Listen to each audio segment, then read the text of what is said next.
UP से पूरे देश में धर्मांतरण का एक बड़ा नेटवर्क फैलाने वाले झांगुर बाबा की गिरफ्तारी के बाद लगातार चौंकाने वाले खुलासे हो रहे हैं। जांच में कई लड़कियों का धर्म बदलने का पता चला है, साथ ही करोड़ों के लेन देन की जानकारी सामने आई है।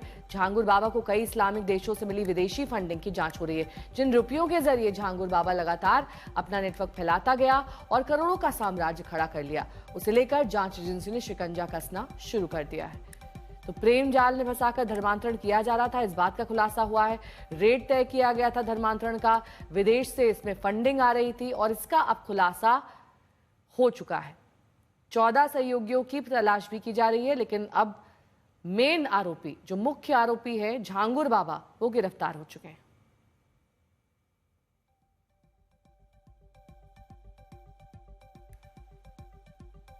तो क्या साजिश की गई थी? लड़कियों को बहला फुसलाकर उनका धर्म बदलवाया गया, विदेश से फंडिंग आई, इसके लिए 100 करोड़ से ज्यादा की इसमें फंडिंग की गई। तो इस तरीके से धर्मांतरण का जाल झांगुर बाबा ने फैलाया।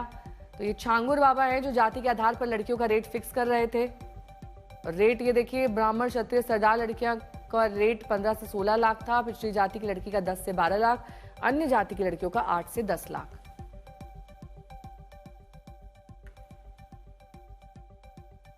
तो उत्तर प्रदेश में अवैध धर्मांतरण के एक बड़े नेटवर्क का पर्दाफाश करते हुए यूपी एटीएस ने जमालुद्दीन और झांगुर बाबा को गिरफ्तार कर लिया है। उसकी गिरफ्तारी के बाद बेहद चौंकाने वाले खुलासे हुए हैं। विदेशी फंडिंग का पता चला है। सबसे हैरानी की बात यह है कि लड़कियों का धर्म बदलवाने के लिए उनसे जाति के हिसाब से रेट फिक्स किया जाता था।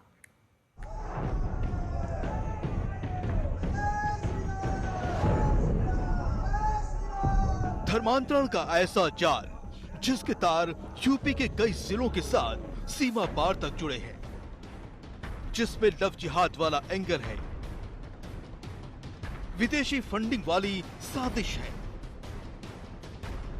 लोगों को बहला फुसलाकर धर्म के नाम पर धोखे की प्लानिंग है और इसका सूत्रधार और मुख्य किरदार है जमालुद्दीन उर्फ झांगुर बाबा, जो अब यूपी एसटीएफ की गिरफ्त में आ चुका है। गिरफ्तारी के बाद उसके नेटवर्क को लेकर जो खुलासा हो रहा है वो बेहद चौंकाने वाला है। झांगुर बाबा पर लड़कियों को बहलाकर धर्मांतरण कराने का आरोप है।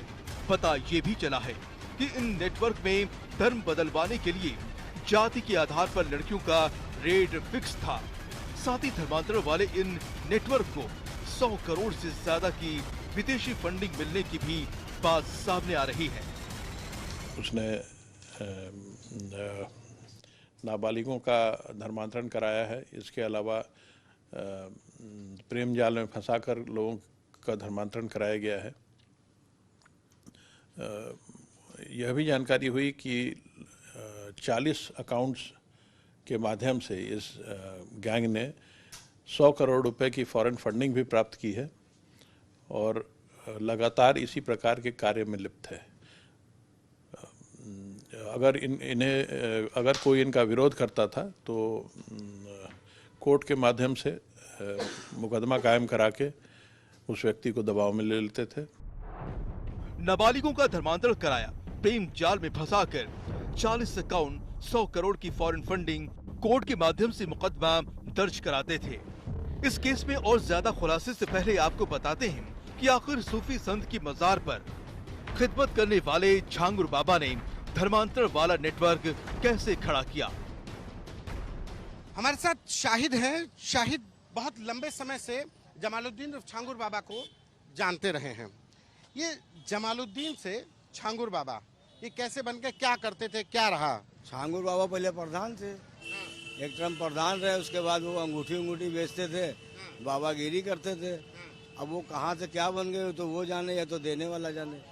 उसमें पता नहीं चला कि अचानक से पैसा कहाँ से आया। अब ये तो कभी ना पूछा ना कभी जाना, लेकिन पैसा अचानक आ गया। अब पैसा आया भाई, शोहरत हासिल की, पैसा हासिल किया, उसी से तो शोहरत बनी। अब बाबा कहाँ से पैसा लिया है तो बाबा बताओ, हम लोग कहाँ बताओ, हम लोग कहूँ। आप लोग बाबा से कब मिले थे कभी? अब बाबा गायब हैं? बाबा को तो बहुत दिन हो गया नहीं देखा, करीब 2-3 महीने से नहीं देखा है।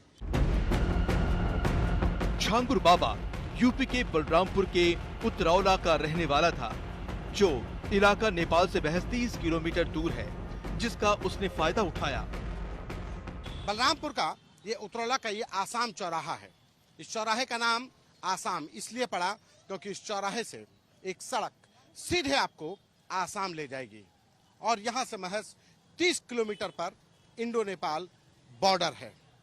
ऐसे में बलरामपुर के उतरौला इलाके में चलाया जा रहा अवैध धर्मांतरण का ये रैकेट अपने आप में बेहद संवेदनशील हो जाता है और शायद यही वजह है कि एक बड़े पैमाने पर सालों से विदेशी फंडिंग हो रही थी। सूफी संत की बाजार पर लोग अपनी मुरादें और परेशानियां लेकर आते थे और यहीं से झांगुर बाबा ने लोगों को ठगने और उन्हें धर्मांतरण वाले जाल में फंसाने का खेल शुरू किया।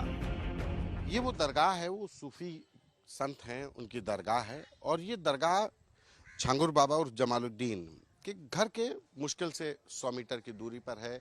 तमाम लोग यहाँ श्रद्धा से जियारत करने आते हैं, बाबा के दरगाह पे माथा टेकते हैं, दुआ मांगते हैं और लेकिन इसी दरगाह के तौर पर दावा करता है जमालुद्दीन उर्फ झांगुर बाबा कि वो इस दरगाह के सबसे करीबी हैं, सबसे बड़े सज्जाद नशीन हैं और वो उर्स जो इस सालाना उर्स होता है इस दरगाह का वही करवाते हैं। पता ये भी चला है कि जमालुद्दीन बाबा ने अब तक 40 से 50 बार इस्लामिक देशों की यात्रा की है और इसका इस्तेमाल अपने गुनाहों को बढ़ाने के लिए किया है।